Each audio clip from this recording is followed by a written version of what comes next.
Muy buenos días, hermanos. Sean todos bienvenidos a esta edición de Meditaciones en el día de la solemnidad de San Pedro y San Pablo. ¿Quiénes fueron estos dos personajes?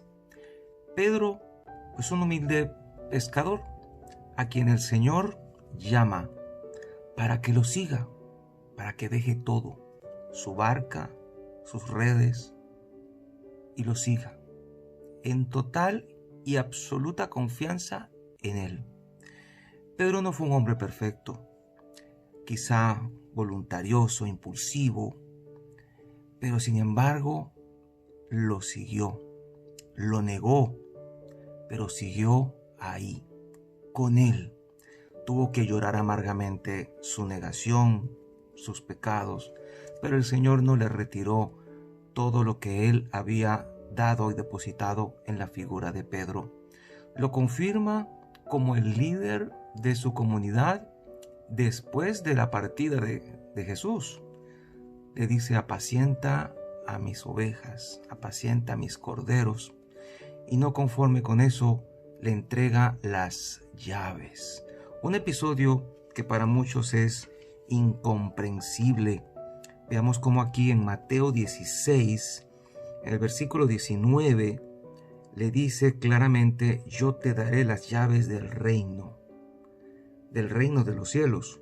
Todo lo que ates en la tierra quedará atado en el cielo, y todo lo que desates en la tierra quedará desatado en el cielo. ¡Qué poder tan grande depositó el Señor en las manos de un pobre pescador! Pero al mismo tiempo es una manera de darnos a entender Jesús que Él ha confiado en el ser humano, en nosotros, pobres, débiles, pecadores, el cuidado de su iglesia. Y en particular en Pedro, a quien le cambia el nombre y lo llama Cefas, piedra, para darle el cuidado de su iglesia. La iglesia es del Señor, no es nuestra, es del Señor. Pero en Pedro y sus sucesores, como ha quedado demostrado en la historia, el Señor ha puesto el cuidado de la iglesia. Y para nosotros es muy consolador saber, sobre todo en estos días, en que se han dicho tantas cosas, en que la iglesia está bajo ataque, por dentro y por fuera, que la iglesia no va a perecer.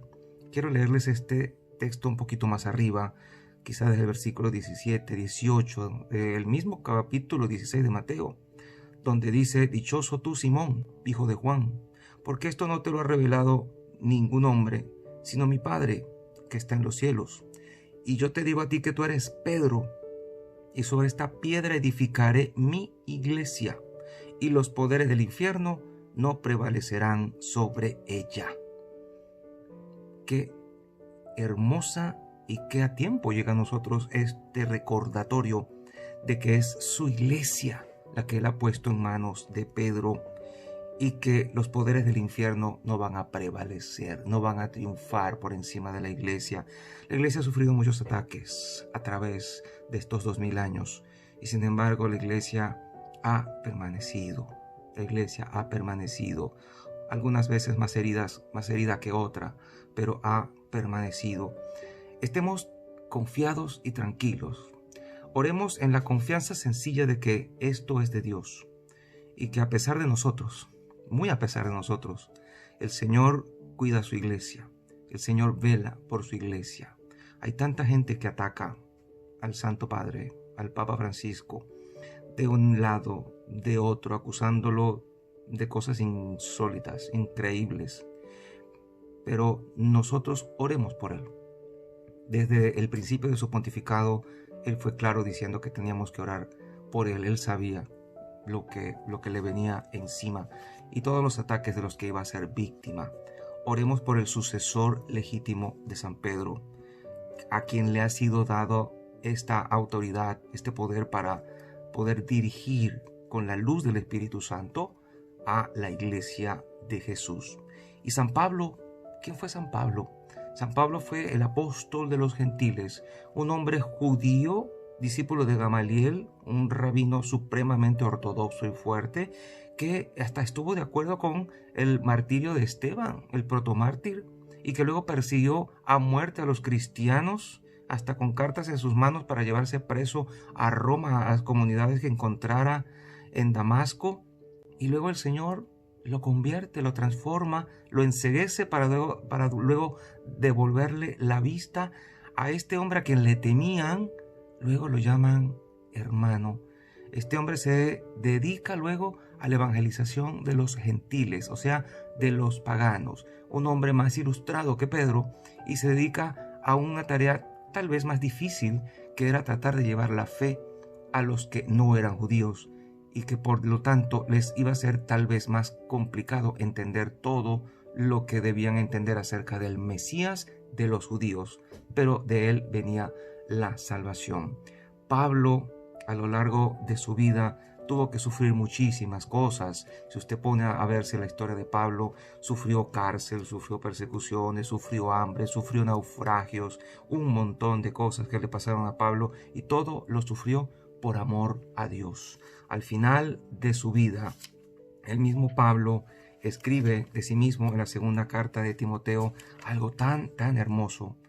Querido hermano, le dice Pablo a Timoteo, ha llegado para mí la hora del sacrificio, y se acerca el momento de mi partida. He luchado bien en el combate, he corrido hasta la meta, he perseverado en la fe. Ahora solo espero la corona merecida, con la que el Señor, justo juez, me premiará en aquel día, y no solamente a mí, sino a todos aquellos que esperan con amor su glorioso advenimiento. Cuando todos me abandonaron, el Señor estuvo a mi lado y me dio fuerzas, para que por mi medio se proclamara claramente el mensaje de salvación y lo oyeran todos los paganos. Y así fue.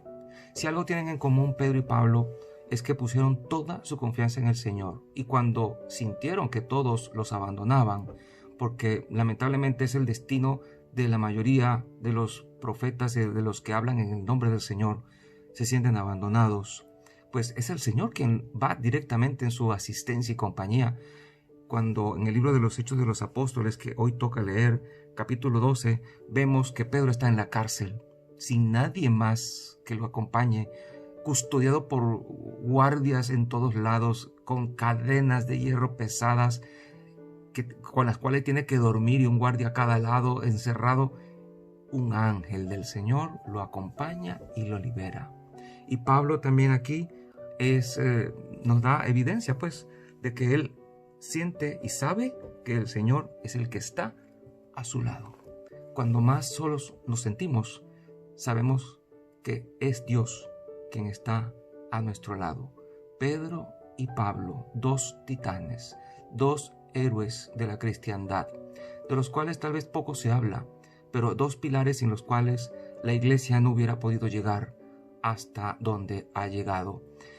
Y héroes de verdad, héroes reales, no son producto de la imaginación de alguien, ni de la pluma creativa de alguien que los dibuja y los crea.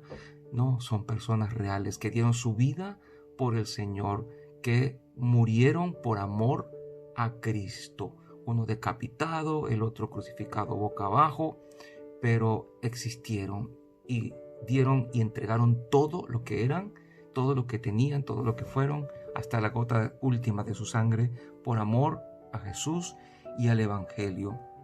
Columnas de la iglesia. Cuando usted vaya a Roma, si el Señor le da la gracia, podrá ver, cuando usted tenga al Vaticano frente a usted, a la izquierda y a la derecha, dos grandes estatuas enormes.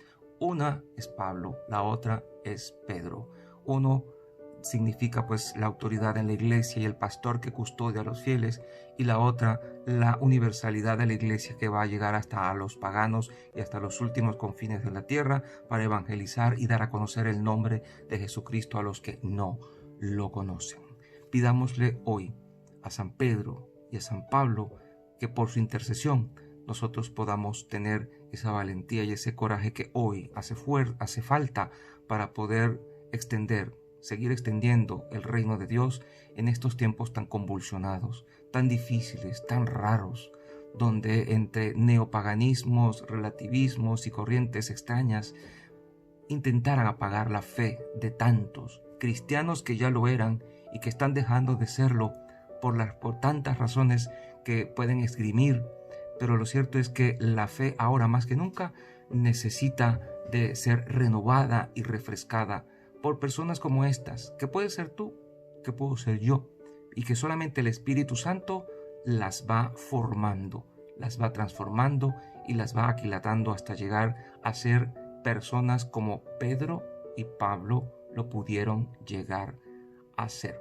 Que el Señor nos regale a nuestra iglesia personas como estas, que ahora y siempre van a hacer falta para renovar la fe en esta, la iglesia del Señor. Y la bendición de Dios Todopoderoso, Padre, Hijo y Espíritu Santo, descienda sobre cada uno de ustedes y les acompañe siempre. Seguimos en contacto, si Dios lo permite, a través de este canal. Chao, chao.